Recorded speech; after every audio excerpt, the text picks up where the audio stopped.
The story started when Baldo saw his brother Leon and his wife at the edge of Nagrepkan, La Union. Casaline rode them with a kalesa from the terminal. Bar Baldo. This must be the labang. Whom I've heard so much. You may scratch his forehead now. Maria hesitantly touched Labang's head, and he scratched it daintily. Leon faced Casaline, and Baldo heard his brother called Maria by her name. Maria! For Baldo, the name Maria will also be how they will call her, not barring not.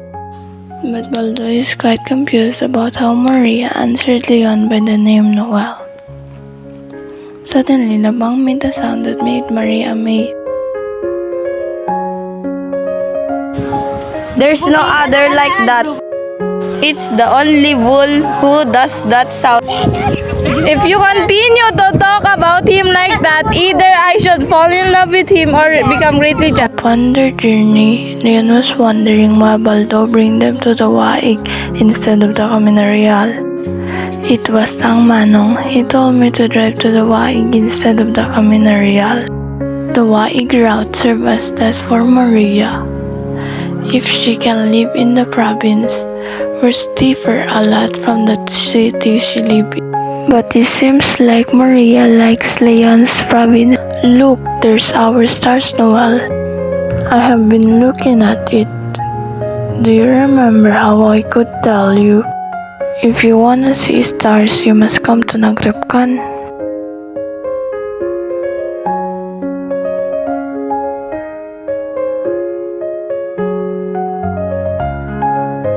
When it was already dark, Baldo lighted the lamp and suddenly Leon sang a song.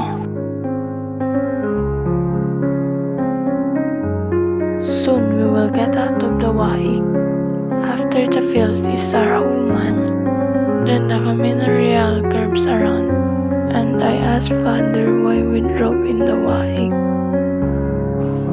Noel, do you think you like... Does that worry you, Maria? Don't worry, Father is the most gentlest man I know. While continuing their journey, Marie is worried if Leon's father and family could like her. When they got home, Mother is standing in the doorway smiling shyly. Where is Tatang Nanang? He is upstairs. His leg is bothering him again. Father is in his room smoking his tobacco in the window. He talked to Baldo asking what happened during their travel. Did you meet anybody on the way? No, Father, no one passes at the Waig at night.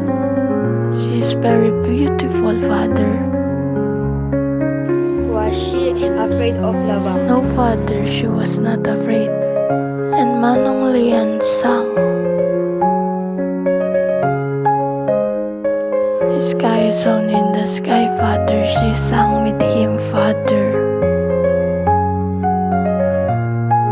Father is silent again. Baldo could hear low voices of Mother and her sister Aurelia downstairs.